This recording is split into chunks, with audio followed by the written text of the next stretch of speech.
Let's see how much time it takes me to solve a normal size Rubik's Cube and a small size Rubik's Cube, which is tiny like you. Now let's start off with a normal size Rubik's Cube. Okay, now let's start inspection. 3, 2, 1.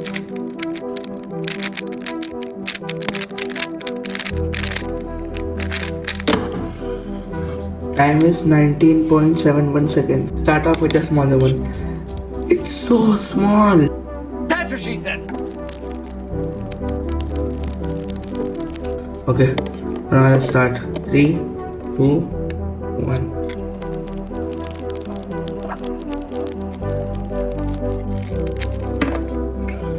So the time is 36.58 seconds.